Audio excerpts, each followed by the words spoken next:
कालिदास संस्कृत के इतने बड़े विद्वान कि आप पूछो ना, जिन्होंने रघुवंश महाकाव्यम, मेघदूतम, कुमार चरितम जैसे बड़े बड़े ग्रंथों को जिन्होंने रचा है, ऐसा व्यक्ति, लेकिन उस महान पुरुष की, इतना बड़ा विद्वान, उसकी भी मृत्यु बिगड़ गई। लास्ट में मृत्यु बिगड़ी। कालिदास के विषय में वैसे आपने सुन रखा होगा, कालिदास बचपन से विद्वान नहीं थे। कालिदास तो मूर्ख के मूर्ख ही थे। बोले विद्वान कैसे बने? बोले वो विद्वान तो उनकी पत्नी विद्वान थी, जिसका नाम था विद्युत्मा। वो संस्कृत महाकाव्यों की करपांड विद्वान थी। कालिदास स्वयं विद्वान नहीं थे। वो तो बचपन में उनकी कथाएं मैंने पढ़ी हैं, सुना है कि वो तो मूर्ख थे, बहुत मूर्ख। लेकिन विद्युत्मा संस्कृत की बड़ी विद्वान थी और उसने शर्त रखी थी, जो व्यक्ति मुझसे शास्त्रार्थ करेगा, जो मुझे शास्त्रार्थ में हरा देगा, मैं उसी के साथ में अपना विवाह करूंगी। तो बड़े बड़े विद्वान विद्युत्मा से शास्त्रार्थ करने के लिए जाया करते थे, लेकिन सब हार करके लौट करके आ जाते। कभी वृंदावन से आए, कभी बनारस से आए, बड़े बड़े विद्वानों को लिए वो शास्त्रार्थ करने के लिए आते और वो शास्त्रार्थ में हरा देती थी। उसकी शर्त क्या थी? जो मुझसे शास्त्रार्थ करेगा और मुझे हरा देगा, मैं उसी के साथ विवाह करूंगी। सारे विद्वान हार मान करके चले गए। कुछ विद्वानों को बड़ी गिलानी हुई कि एक नारी ने संस्कृत में हमसे शास्त्रार्थ किया और इसने हमको हरा दिया। अब वो क्या सोचते हैं वो ब्राह्मण? बोले इससे अपनी हार का बदला लेना है। ध्यान देना, व्यक्ति जब चिढ़ जाता है तो बदला लेने की भावना उसके मन में आती है। बोले हम इससे परेशान हो गए, जो भी इससे शास्त्रार्थ करने जाता है उसको ये हरा देती है। अब इससे अपनी हार का, अपने अपमान का हमको बदला लेना है। बस वो ब्राह्मण वहां से निकल करके जा रहे थे तो उन्होंने क्या देखा, एक व्यक्ति वृक्ष की डाली पर बैठा है और वो उसी को काट रहा था जिस पर वो बैठा हुआ था। ब्राह्मणों ने कहा इससे बड़ा दुनिया में मूर्ख कोई नहीं हो सकता, और इस मूर्ख की शादी उस शास्त्रार्थ करने वाली विद्युत्मा से करा देंगे।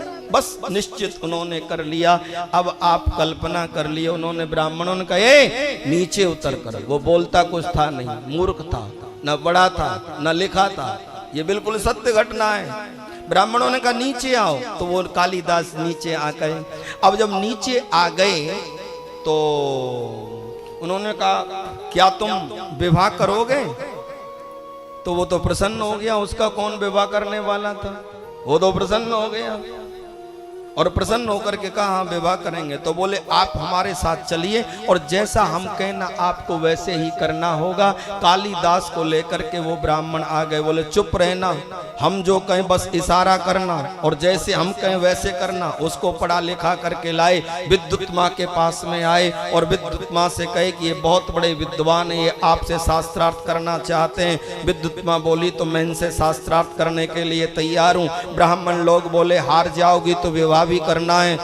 विद्युत्मा कहती है वो तो मेरी शर्त है, जो मुझे शास्त्रार्थ में हरा देगा मैं उसी के साथ में अपना पाणी ग्रहण संस्कार अपना उसी के साथ विवाह करूंगी। ब्राह्मणों ने कहा तो शास्त्रार्थ करना प्रारंभ करो। अब एक मंच उधर लगा दिया गया और एक मंच इधर लगाया गया। एक पर बैठ गई विद्युत्मा, एक पर बैठ गए कालिदास। बीच में ब्राह्मण खड़े हो गए। तो ब्राह्मणों ने कहा सुनो, ये वाणी से शास्त्रार्थ नहीं करेंगे। बोले कैसे? बोले ये इशारे से शास्त्रार्थ करेंगे, अपने अंगों से इशारा करेंगे। इनका जो शास्त्रार्थ होगा वो इस प्रकार होगा। विद्युत्मा बोली ठीक है, यदि ये अंगों से इशारा करेंगे तो उन्हीं अंगों का प्रयोग मैं करूंगी। तो बोले शास्त्रार्थ प्रारंभ किया जाए। एक मंच पर कालिदास और एक मंच पर विद्युत्मा, दोनों में शास्त्रार्थ अब होने लगा। तो विद्युत्मा ने एक उंगली उठाई। शास्त्रार्थ ऐसे ही करना था, मुंह से बोलना नहीं था। जब एक उंगली विद्युत्मा उठाती है तो ब्राह्मणों ने कालिदास की तरफ इशारा किया। बोले तू दो उठा दे। और वो तो कुछ जानता, उसको पढ़ा करके बोले तू दो कर दे। बोले 2 कर दिया। 2 के बाद विद्युत माँ ने कहा ये क्या कहना चाहते हैं? ब्राह्मणों ने कहा, विद्युत माँ से पूछा आप क्या कह रही हो? बोले मैं कह रही हूँ ईश्वर एक है, एको ब्रह्मो द्वितीयो नास्ति, इसलिए मैंने 1 उंगली उठाई है। इन्होंने 2 क्यों उठाई है? बोले ये कहना चाहते हैं ईश्वर 2 हैं, एक साकार है और एक निराकार है। तो बोले ये बोल रहे हैं। बोले ठीक है। विद्युत माँ ने जब ये कहा बोले ठीक है। तो ब्राह्मण लोग बोले देखिए ये आपसे जीत चुके हैं, जीत गए। विद्युत माँ ने उसके बाद में 3 उंगलियां उठा दी। अब क्या हुआ? 3 उंगलियां उठा दी। अब वो तो उसको तो इशारा करना पड़ता था, वो जानता नहीं था। ब्राह्मणों ने इशारा किया पूरी 4 दिखा दे, इधर से जो है क्या 4 कर दी। उसने 4 उंगलियां उठाई। तो विद्युत माँ ने पूछा ये क्या इशारा कर रहे हैं? ब्राह्मणों ने कहा आप क्या कह रही हो? बोले मैं कह रही हूं कि ईश्वर त्रिगुणातीत है। 3 उंगलियां मैंने उठाई। तो बोले इन्होंने 4 इसलिए उठाई उस त्रिगुणातीत परमात्मा को जानने के लिए पहले 4 वेदों का अध्ययन करना पड़ता है, इसलिए इन्होंने 4 उंगलियां उठाई है। बोले जीत गए, हो गई, दोनों का विवाह संपन्न हो जाता है। खैर मैं यहाँ पर कहता हूँ आपको, लेकिन पीछे विद्युत माँ को पता चला, ये कथा मैंने ग्रंथों में पढ़ी, महात्माओं से सुनी, तो पीछे उसे पता चलता है कि अनपढ़ है, गंवार है, उसको गिलानी हुई। और मैंने ऐसा हुआ या नहीं हुआ, एक दिन विद्युत माँ छत पर कहीं टहल रही थी कालिदास जी के साथ में, तो उसको क्रोध आया, इस मूर्ख के साथ मेरा विवाह हो गया, छल से कराया, धोखे से कराया। तो उसे धक्का दिया, वो नीचे गिरे। वहां नीचे काली मैया का मंदिर था, अभी नाम इनका कालिदास पड़ेगा। काली मैया का मंदिर था। तो जरा सी जैसे ही गिरे तो थोड़ी सी इनकी जीभ कट गई और वो काली मैया के चरणों में गिर गई। काली मैया ने अपना हाथ इनके ऊपर भेज दिया और जैसे ही हाथ घुमाया पूर्ण ज्ञान कालिदास को हो गया, पूर्ण रूपेण सरस्वती उन पर विराजमान हो गई सज्जनों। और उसके बाद में वो काशी में, बनारस में गए, जहां उन्होंने अनेकों ग्रंथों की रचना की है। लेकिन मैं लौट करके आ रहा हूं, इतना बड़ा विद्वान जिसने रघुवंश महाकाव्यम, मेघदूतम, कुमार चरितम, बड़े बड़े नाटक जो रचे हैं, आचार्य शास्त्री की जब हम परीक्षाएं देते हैं तब ये सारी बुकें उसमें आती हैं। आप कल्पना करिएगा, वो इतना बड़ा विद्वान, उसके बाद में क्या हुआ, उसने काली मैया की उस पर बड़ी परम कृपा थी, लेकिन उसमें एक ग्रंथ में काली मैया के सौंदर्यता का वर्णन करना शुरू कर दिया। और शास्त्रों में ये सब वर्जित है, जो है क्या, माता पिता के श्रृंगार की चर्चा नहीं करनी चाहिए। तो काली मैया कौन है? जगत जननी जगदम्बिका स्वयं पार्वती, भगवान शंकर, यानी उनका जो शयन कक्ष था उसका वर्णन करना प्रारंभ किया। उसके बाद उनकी सौंदर्यता का वर्णन प्रारंभ किया। सौंदर्यता में मुखमंडल का किया, यहाँ तक भी सही था। फिर वक्षस्थल का किया, यहाँ तक भी सही था। उसके बाद में जो काली माँ की जंघा पर जो तिल था, जब उसका वर्णन किया गया तो माँ को क्रोध आया और उस व्यक्ति को आप यकीन करना कोढ़ हो गया था। बोलो भक्त वत्सल भगवान की जय। इसलिए आप विचार करिएगा, हम वो हमारे माता पिताएं जिन्होंने ये शरीर दिया है, माता पिता की सौंदर्यता का वर्णन करना, माता पिता के शयन कक्ष का वर्णन करना, माता पिता के श्रृंगार रस का वर्णन करना पुत्र को शोभा नहीं देता।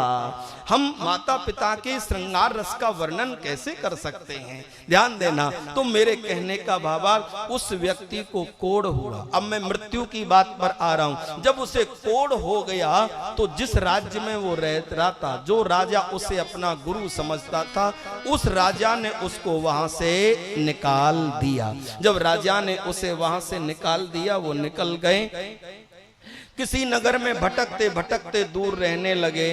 काफी समय जब व्यतीत हो गया तो राजा को एक दिन कालिदास की याद आई। उन्होंने कहा, उन्होंने वैसे बहुत बड़े बड़े ग्रंथ लिखे हैं, वो संस्कृत के महान विद्वान हैं, बड़े बड़े काव्यों की उन्होंने रचना की है।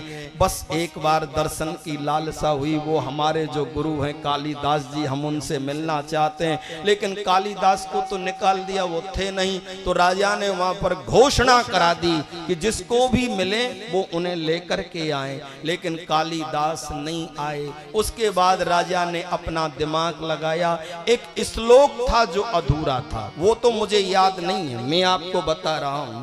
वो श्लोक अधूरा था, उसको राजा को पता था इस श्लोक को केवल कालिदास ही पूर्ण कर सकते हैं। तो उन्होंने उस आधे श्लोक को लिखा। उसका भावार्थ कुछ इस ढंग से था कि क्या कभी कमल में से कमल को उत्पन्न होते देखा है, कुछ इस ढंग से वो था। देखा तो है, सुना तो है, क्या कभी ऐसा हुआ है? तो इस प्रकार से वो लिखा था। मेरे कहने का भावार्थ यानी वो श्लोक अधूरा था और उस आधे श्लोक को कालिदास को पूर्ण करना था, उनके अलावा उसको कोई पूरा नहीं कर सकता था। तो राजा ने वो श्लोक टकवा दिया और घोषणा कर दी, जो इस श्लोक को पूरा कर देगा उसे मैं राज्य का आधा धन दे दूंगा। और उसको मात्र कालिदास पूरा कर सकते थे, क्योंकि वही संस्कृत के विद्वान थे। तो मेरे कहने का भावार्थ, अब यहाँ होता क्या है, राजा को पता था कि ये घोषणा सुनते ही कालिदास जरूर चले आएंगे, मुझे किसी से ढूंढवाने की आवश्यकता नहीं है। लेकिन उसी नगर से एक वेश्या निकल रही थी और उस वेश्या ने जब वो श्लोक देखा और राजा की उस घोषणा को सुना, तो वेश्या उसका चित्रपट बना करके ले गई उस श्लोक का। और उसने किया, उसको पता चला गया कि कालिदास तो मेरे नगर में रहता है और इस श्लोक को वही पूरा कर सकते हैं। तो उसने उस श्लोक को लिया, यानी उसका फोटो खींचा, फोटो बनाया और वहां पर जहां राजा का लगा था वहां अपना फोटो लगा करके उसको टांक दिया। ध्यान से सुनिएगा, इस बात को रख दिया।